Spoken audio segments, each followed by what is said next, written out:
Hello everyone.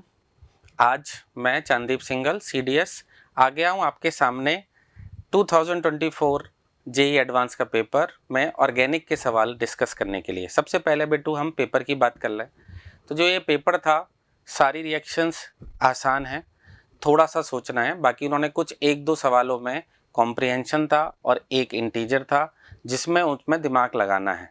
इन्होंने mostly कोशिश क्या की है कि जैसे जो केमिस्ट्री एंड एवरीडे लाइफ के कुछ क्वेश्चंस हैं उनको ऑप्शंस में शामिल करने की कोशिश या किसी भी तरीके से वो प्रोडक्ट्स में बन पाएँ।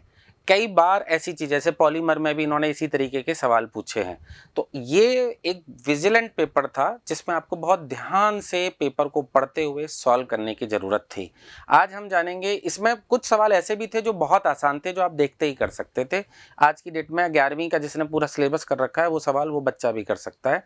तो आप सब लोगों को यही बात समझनी है कि हमको जो सबसे इम्पॉर्टेंट चीज़ होती है वो होती है पेशेंस, सवाल को समझना पूछा क्या है। क्योंकि 90% केसेस में सवाल गलत तभी होते हैं जब हम उनको गलत पढ़ लेते हैं या गलत इंटरप्रेट कर लेते हैं। तो सबसे पहला सवाल बेटू आपके सामने ऑर्गेनिक का पेपर 1 का, उसमें जैसे उसने कहा कि एक एस्पर्टेम एक आर्टिफिशियल स्वीटनर है जो आप सब लोग जानते हैं। उसमें उसने कहा कि वो एक डाइपेप्टाइड है, उसके बारे में लिखा। फिर उसने कहा एस्पर्टाइल फिनाइल एलेनाइन मिथाइल ईस्टर है। बस यही आपको पकड़ना था कि जो ईस्टर है वो फिनाइल एलेनाइन बनाएगा और उसमें कौन सा वाला ईस्टर बनेगा, मिथाइल ईस्टर बनेगा। तो फिनाइल एलेनाइन को देख लो, किस ईस्टर किस किस में है। इसमें ईस्टर है लेकिन यहाँ पर फिनाइल एलेनाइन नहीं है। इसमें ईस्टर है, यहाँ पर फिनाइल एलेनाइन है। इसमें ईस्टर है, इसमें फिनाइल एलेनाइन है। इसमें ईस्टर फिनाइल एलेनाइन में नहीं है, इसमें अलग है। तो यानी आपके पास दो ऑप्शन में आ गए। मैं आपको दो तरीके से सवाल को करके दिखाऊंगा, एक ये है और एक ये है। बस इसमें अगर आप ध्यान दोगे तो उसने क्या किया है कि कायरल सेंटर भी फिक्स है बेटा। ये कायरल सेंटर हैं, इनका आप कन्फिगरेशन निकालोगे वो बहुत जरूरी है। यानी जिस समय ये डाइपेप्टाइड बनेगा तो कायरल सेंटर का जो कन्फिगरेशन है वो इंटैक्ट रहना चाहिए। अगर R है तो R ही रहना चाहिए, S है तो S ही रहना चाहिए। तो ये दो आपके पास आ चुके हैं जो कि हम S करना चाहो सवाल तो बेटा अगर आप सवाल करते तो यही आंसर आता अपने आप से, पहले ही बता दे रहा हूं। लेकिन हम उसे और कंफर्म कर रहे हैं कि इसमें क्या गलतियां हैं। दो गलतियां हैं। एक तो इसने जो एसिड, जिस एसिड के साथ इसने पेप्टाइड बनाया है वो अमीन उसके बीटा पोजीशन पर आ रहा है, जबकि आप सब जानते हैं कि अल्फा अमीनो एसिड्स में कौन सा एसिड पार्टिसिपेट करता है, आपका जो NH2 के अल्फा होता है या फिर COH के रेस्पेक्ट में NH2 उस केस में अल्फा पे होता है। तो ये वैसे ही कैंसिल कर देना चाहिए था।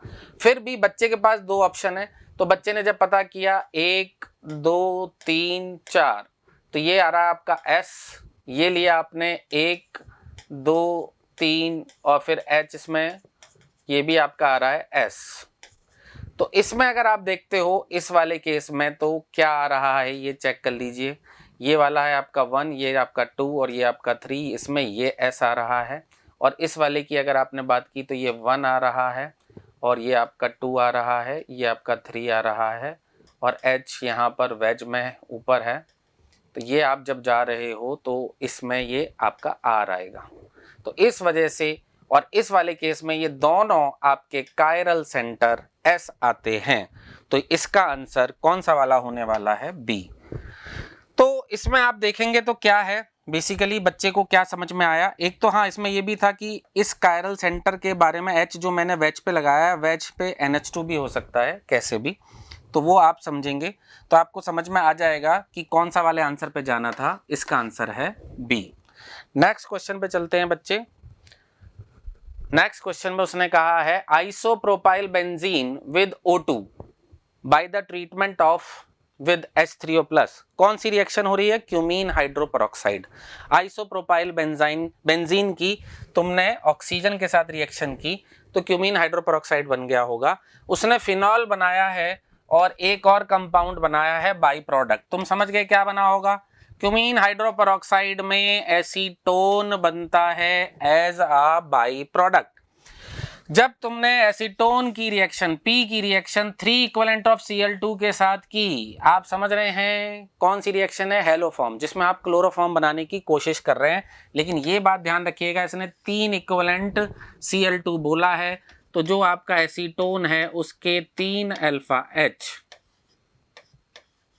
Cl में कन्वर्ट हो चुके हैं CCl3 में। ये Q आ चुका है, ये P आ चुका है, एसीटोन। ट्रीटमेंट आपने जब Q का किया, किसके साथ किया? कैल्शियम हाइड्रोक्साइड के साथ, तो इसने R बनाया। जब आप इसका कैल्शियम हाइड्रोक्साइड के साथ रिएक्शन कराएंगे, आपकी हेलोफॉर्म की लास्ट रिएक्शन है, तो इसमें बेस आके SNAC रिएक्शन कर देगा, CCl3 माइनस बाहर जाएगा। आपको मालूम है जो आगे चल के क्लोरोफॉर्म बनाएगा, और ये जो एसिड बना, इस एसिड का सॉल्ट होगा कैल्शियम एसीटेट। तो ये बना। तो क्यू की रिएक्शन कैल्शियम हाइड्रोक्साइड से कराई तो R और S बना, और ये भी लिख दिया, देखो कैल्शियम सॉल्ट S है, तो कैल्शियम सॉल्ट B2S है, और ये क्या है आपका R। सारी चीज आपके पास आ चुकी है, कोई भी रिएक्शन टफ नहीं है। जो सबसे इंपॉर्टेंट चीज यही आपको सीखना है, सारी रिएक्शन बहुत आसान आती है ना, कोई वो बड़ा सवाल दे रहा है आपको, आपसे वो सवाल सॉल्व कराना चाहता है आपके कंसेप्ट क्लियर हैं या नहीं। बड़े सवाल नहीं आ रहे, टफ सवाल नहीं आ रहे, बड़े बड़े स्ट्रक्चर्स नहीं आ रहे। बड़े बड़े स्ट्रक्चर्स में क्या करते हैं, कार्बन की संख्या ज्यादा कर देंगे, बस, उससे ज्यादा कुछ नहीं करेंगे। ये लिया आपने रिएक्शन ऑफ P कौन है? ये रिएक्शन इसकी किसके साथ की? R, क्लोरोफॉर्म के साथ की।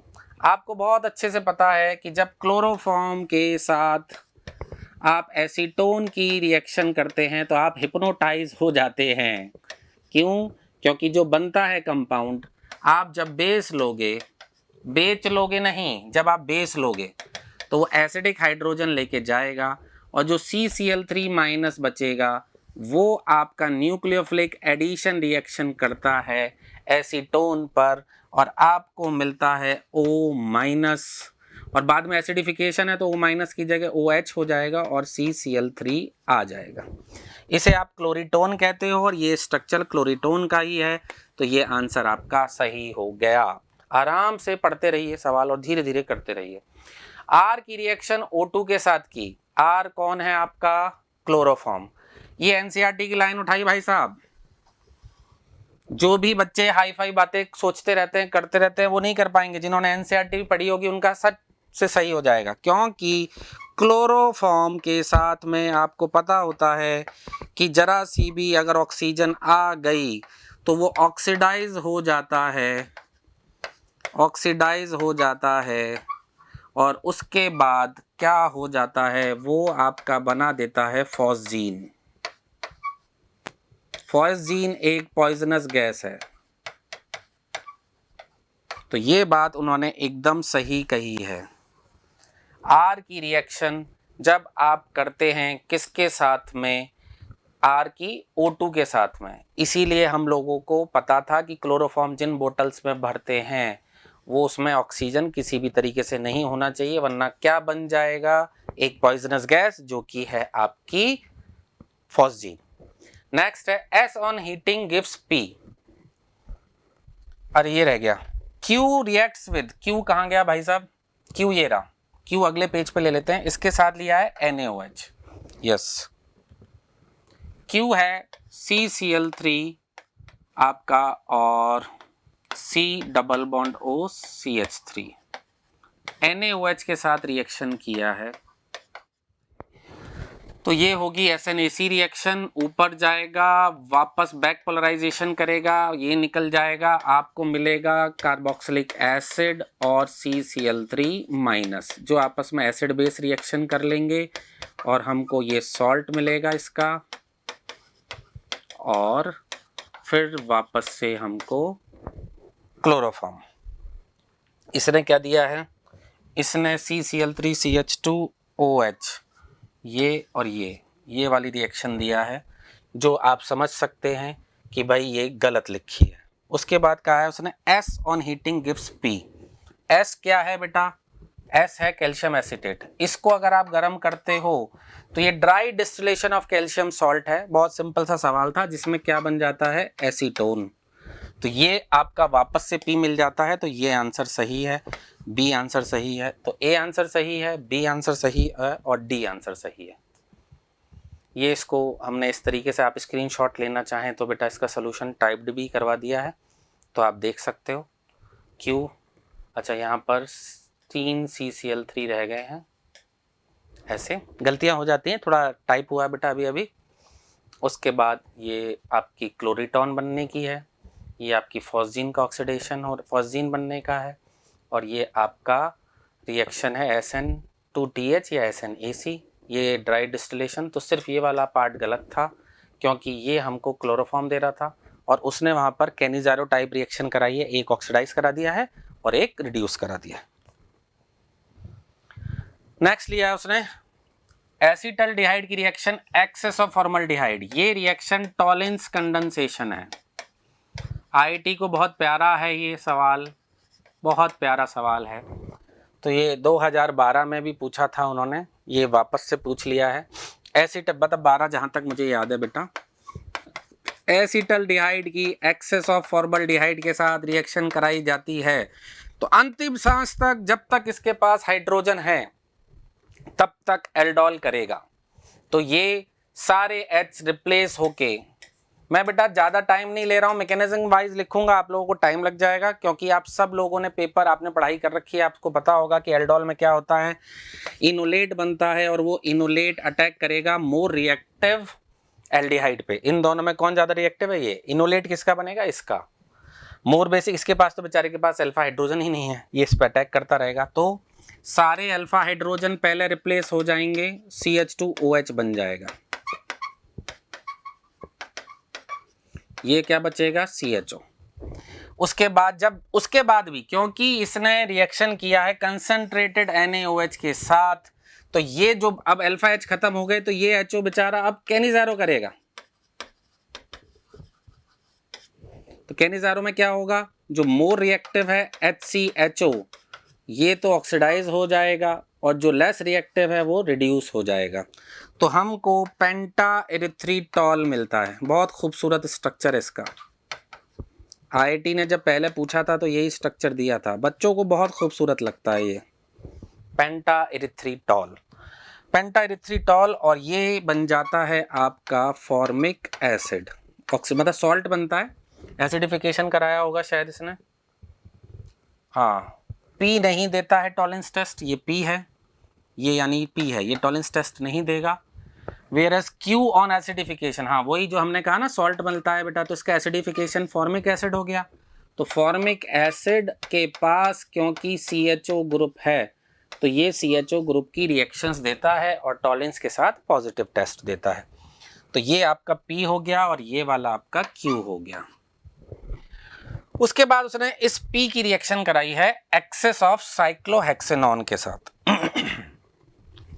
साइक्लोहेक्सेनॉन को एक्सेस में ले लो और पेंटा एरिथ्रीटॉल को ले लो, उनके साथ क्या कर रहे होंगे? बहुत खूबसूरत और बहुत फेमस रिएक्शन है, एसिटल फॉर्मेशन कर रहे होंगे। वाटर वाटर क्या मिला हमको यहाँ पर? ये एक CH2 एक CH2,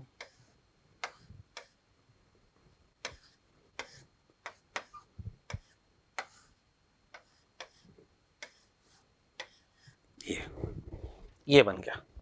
उसने सवाल में क्या पूछा है?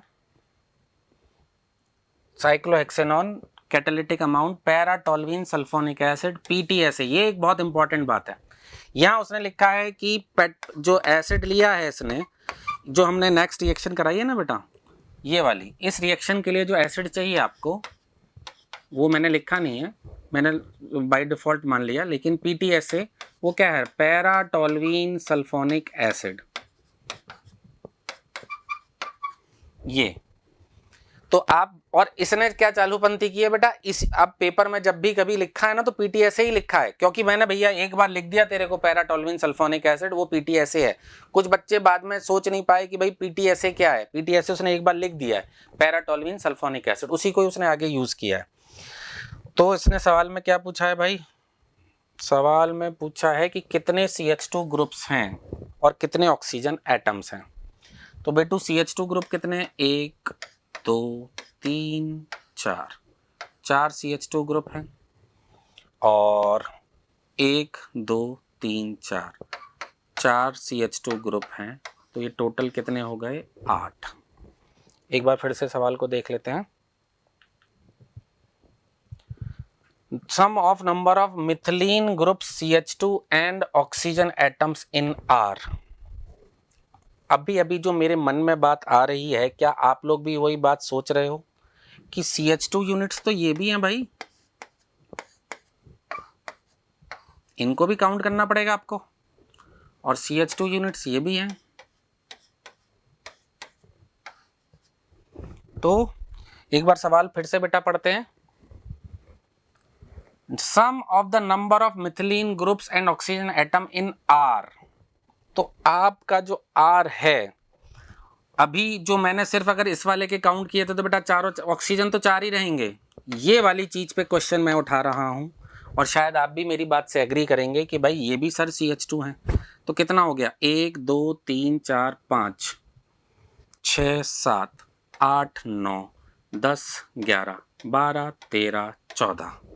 तो ये 14 साहब CH2 हैं और 4 ऑक्सीजन है। तो मेरे अकॉर्डिंग आंसर आना चाहिए 18। आप लोगों को कुछ लगे बेटा तो आप इनपुट दीजिएगा, यू आर मोस्ट वेलकम। अगर आंसर चेंज करना होगा हमको, हम करेंगे, लेकिन क्वेश्चन की जो लैंग्वेज कहती है उसमें CH2 यूनिट्स हैं। तो 1 2 3 4 5 6 7 8 9 10 11 12 13 14, 14 CH2 और 4 ऑक्सीजन। ऑक्सीजन 4 ही है ना बेटू, देखो। तो आंसर इसका कितना आना चाहिए? 18 18। ये जो पहले मैं आपको बोल रहा था वो गलत है, तो इसका आंसर आना चाहिए 18 नॉट 8। अब नेक्स्ट सवाल है, ये बढ़िया सवाल है, ये chemistry in everyday life in लोगों ने यूज किया है बेटा।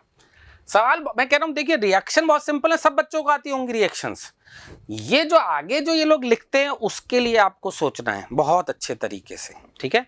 तो इन्होंने कहा Hg, ये है आपका ऑक्सीमर्क्यूरेशन, नहीं ये है कुशेरोव रिएक्शन, ठीक है। तो इस कुशेरोव रिएक्शन में क्या है कि भाई जो आपका ट्रिपल बॉन्ड है वो आपको पता है, इसको हम R मान लेते हैं। R की वैल्यू क्या है बेटा? CH2 का होल 15 और COO, ये स्टीयरेट होता है ना एसिड 15 कार्बन वाला, वो ये इधर इन्होंने C ट्रिपल बॉन्ड CH लिया है, इस पूरे को हम लोग R मान लेते हैं। इस पूरे पार्ट को क्या मान लेते हैं बेटू? R। तो ये RCN जब लोगे तो R की वैल्यू पता है ना, एल्काइल ग्रुप नहीं है भाई, ये लिया आपने, ये कर रहा है आपका हाइड्रोलिसिस। हाइड्रोलिसिस करोगे तो एसीटोन सॉरी कीटोन बन जाएगा। एसीटोन कहाँ से बनेगा? और ये H3O प्लस ये ZnHg HCl लिया है आपने, तो ये क्लेमेंसन रिडक्शन है जो बना देगा RCH2CH3। उसके बाद हाइड्रोलिसिस किया है आपने, गर्म किया है उसको, तो वो क्या कर रहा होगा हाइड्रोलिसिस? और कहीं तो होगा नहीं, क्योंकि ये तो एल्केन बन चुका। R पार्ट में आपका क्या मौजूद है बेटा? ईस्टर। तो वो आपका एसिड में कन्वर्ट हो चुका होगा। तो P होगा आपका CH2CH3 तो है। अब R की वैल्यू लिख दो, CH2 का होल 15 और एसिड, ये आपका एसिड बना, ये स्टेरिक एसिड होता है। अब इन्होंने कहा, मैं यहां बोल रहा था तो वो मैंने गलत बोला है बेटा, ये स्टेरिक एसिड है, ठीक है। इसमें ग्लिसरॉल के साथ आपने कंप्लीटली एक्सेस रिएक्शन कराई। पी ये है ग्लिसरॉल, तुम्हारा पता है क्या है? ये होता है glycerol, OH OH OH। Alcoholic group हैं 3, उसकी रिएक्शन एसिड की प्रेजेंस में कराओगे कार्बोक्सिलिक एसिड से, तुम्हें मालूम है क्या कर रहा है वो? एस्टरिफिकेशन करा रहा है। एस्टरिफिकेशन कराने में क्या होगा? अगले पेज पे चलते हैं, जगह मिल जाए तो। अरे ये तो लिखा ही हुआ है, इसमें मजा नहीं आएगा सॉल्व करने में। एस्टरिफिकेशन में O C double bond O और R डैश कर दिया। ये R डैश क्या है बेटू? अब ये पूरा 17 कार्बन का, जो स्टीरिक एसिड का अपन जो कार्बन होते हैं हाइड्रोकार्बन पार्ट में, वो कितने होते हैं? 17।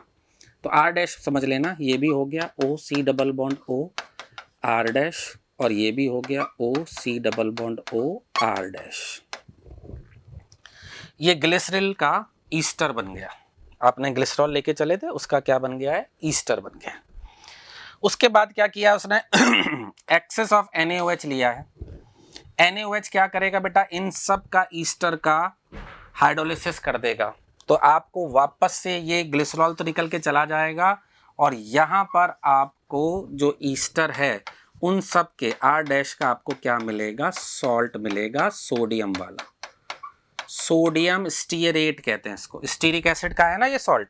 R' याद आ रहा है, कितने कार्बन है भाई, 17 है, तो ये सोडियम स्टीयरेट है। और इस सोडियम स्टीयरेट की रिएक्शन उसने कैल्शियम क्लोराइड से कराई है, यानी क्या करना चाह रहा है वो, ये R'17 C double bond O sodium का कैल्शियम सॉल्ट बनाना चाह रहा है, तो ये बन जाएगा R' C double bond O का होल ट्वाइस कैल्शियम, ये बना है। और ये बन रहा होगा R बन रहा है ये, और ये जो बन रहा था ये P था आपका, और ये आपका था Q with excess of NaOH, यानी ये Q था। और उसके बाद जो सोडियम सॉल्ट बना NaOH के साथ, उसकी रिएक्शन कैल्शियम के साथ की तो कैल्शियम स्टीयरेट बना। अब जो कैल्शियम स्टीयरेट है उसका आपको बताना है कि कितने ग्राम बना होगा, और उन्होंने क्या कहा है कि 1 मोल आप क्या लेके चले हो, Q कितना लेके चले हो, 1 मोल। और कोई खास बात, स्टार्टिंग विद 1 मोल, ठीक है, ये सारी चीज हो गई। अब आपको इसका पूरा का पूरा क्या निकालना है, मॉलिक्यूलर वेट। तो आपने ये लिया, वही सेम रिएक्शन बेटा जो आपको बताया, क्लीमेंसन रिडक्शन, हाइड्रोलिसिस एसिड, ग्लिसरॉल के साथ ग्लिसरल एसिड और NaOH एक्सेस के साथ में, इसके आपके पास कितने, इसके 1 मोल से आपको कितने मोल मिले होंगे बेटा, 3 मोल। और जब इसके कैल्शियम के साथ होल ट्वाइस में आपको मिलेगा, ये होल ट्वाइस में आपको मिलेगा, तो इसके 3 मोल से कितने मोल बन चुके होंगे बेटा, 1.5 मोल, जस्ट हाफ है। जस्ट हाफ होने की वजह से क्या हो गया, ये 3 की जगह 1.5, ये 1 था, इसके 1 से कितने मिले, 3। जब आप इन सब का हाइड्रोलिसिस कर दोगे तो बेसिक मीडियम में, तो ये सोडियम स्टीयरेट मिला, उसके साथ आपको कैल्शियम स्टीयरेट मिला, और इसका आपको मालूम है कि होल ट्वाइस है कैल्शियम, तो इसलिए जस्ट हाफ हो गया। तो आपको बस इसी का मॉलिक्यूलर मास निकालना है। तो इसका मॉलिक्यूलर मास R का, ये जो R है इसका मास आ रहा है 606 ग्राम, इसको 1.5 से मल्टीप्लाई करोगे तो 909 ग्राम, तो इसका राइट आंसर है 909 ग्राम। नेक्स्ट चल रहे हैं हम लोग, अब आ गया है आपका मैच द कॉलम।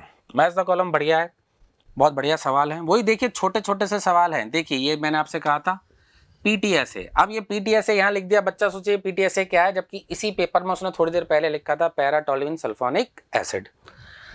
ये सबसे पहले आपको मालूम है एल्डोल करेगा, सॉरी ओजोनोलिसिस करेगा, उसके बाद एल्डोल कराया है, तो एल्डोल क्या करेगा बेटा बताओ, एल्डोल करने के बाद ये 5 मेंबर्ड रिंग बना देगा और CHO बना देगा और डबल बॉन्ड। इथिलीन ग्लाइकॉल से इसको प्रोटेक्ट करवाया है,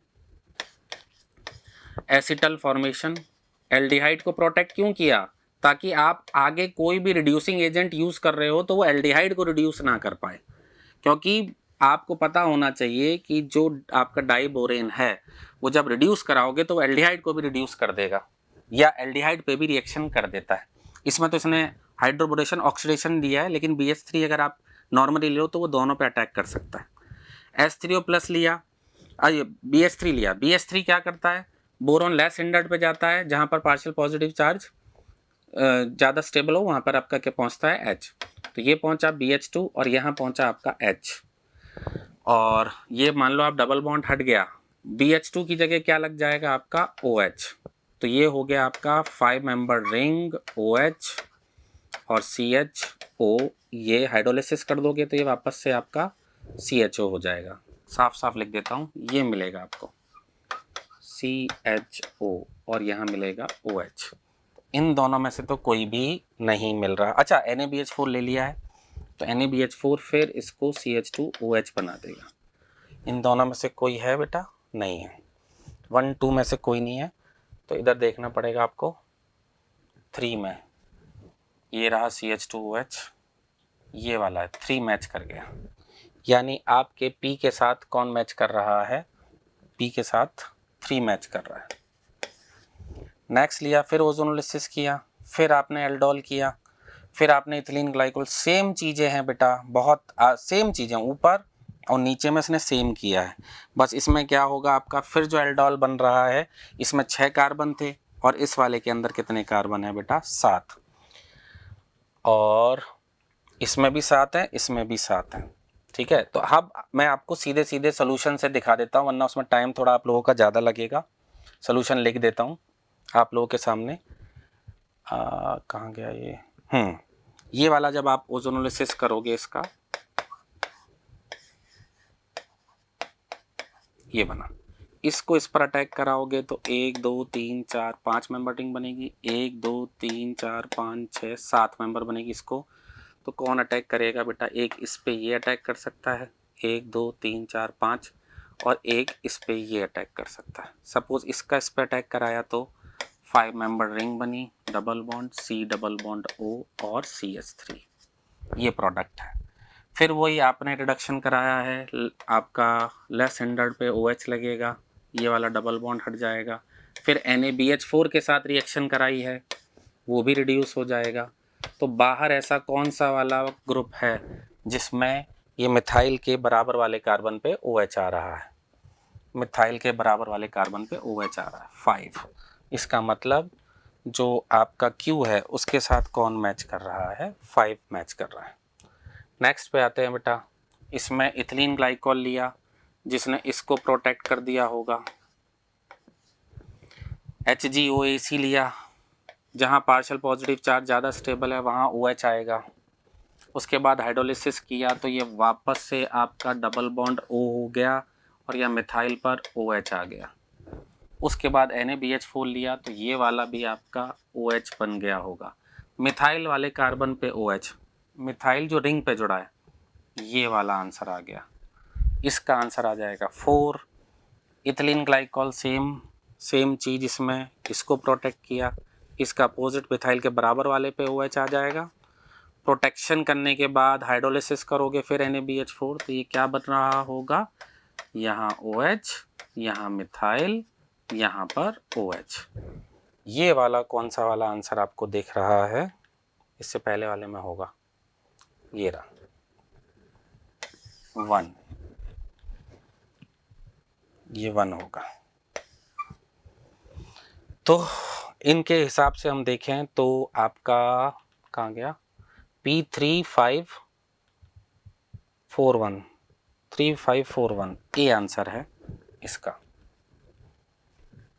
फिर नेक्स्ट आते हैं मोल्टेन NaOH और H3O+, तो फिनॉल बन गया। फिनॉल के बाद कंसनट्रेटेड HNO3, ये पावरफुल ऑक्सीडाइजिंग एजेंट है।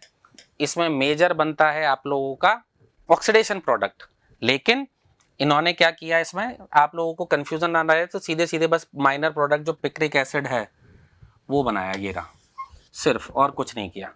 तो आपको पहली स्टेप में बनाना है फिनॉल और उसके बाद आप कराएंगे उसका नाइट्रेशन, जो कि पिक्रिक एसिड माइनर प्रोडक्ट है लेकिन इसने माइनर के साथ ही मैच किया है। तो ये रहा आपका NO2 और NO2 पिक्रिक एसिड। तो इसका नंबर लिख लेते हैं हम, ये कौन सा नंबर गया, पिक्रिक एसिड भाई साहब 3 पे, 3 मैच हो गया।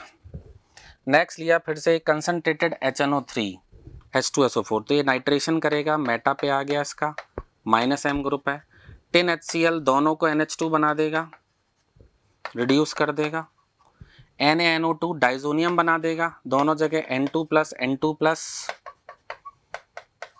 और उसके बाद पानी, तो दोनों तरफ आपको दे देगा रिसोर्सिनॉल। दोनों तरफ क्या मतलब, OH लगा देगा मेटा पे एक दूसरे के लिए, ये रिसोर्सिनॉल है इसका कॉमन नेम। और फिर जब आप नाइट्रेशन कराओगे तो ऑब्वियस सी बात है कि जो जो इन दोनों की ऑर्थो पैरा कॉमन होंगी उन सब जगह नाइट्रेशन हो जाएगा।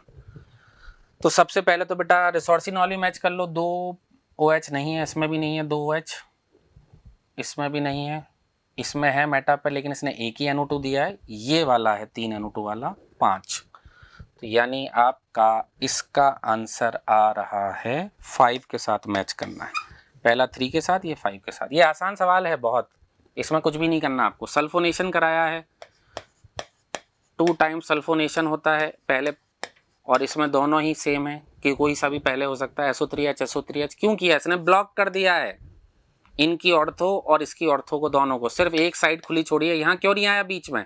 क्योंकि दोनों के बीच में हिंड्रेंस है, SO3H ग्रुप यहाँ नहीं आएगा। लेकिन फिर बाद में जब आप नाइट्रेशन कराओगे तो उस केस में नाइट्रेशन के पास कोई भी जगह बची नहीं है, तो वो मजबूरी में बेचारा जहाँ उसको 2 के बीच में घुसना पड़ेगा यहाँ पर, और NO2 आ जाएगा। और उसके बाद फिर इप्सो अटैक कराया गया है, डीसल्फोनेशन कराया गया है, ये गायब हो जाएंगे, तो दोनों OH के बीच में NO2, और वो है 4th। तो R का आंसर आता है 4th। KMNO4 लिया, H3O+ लिया तो ये ऑक्सीडाइज हो गया, इसकी जगह COH आ गया। नाइट्रेशन कराया तो NO2 कर दिया, एक बार भी करा सकता है वो, 2 बार भी, देख लेना एक बार, है ना, 2 जगह भी करा सकता है। अपन दोनों तरीके के ऑप्शन ले लेते हैं, आगे पता चल जाएगा क्लैरिटी से कि भाई क्या है। दोनों ऑप्शन ले लिए। SOCl2 कराया तो COH किस में कन्वर्ट हो गया? Cl में। NH3 कराया तो क्या बन गया? अमाइड बन गया।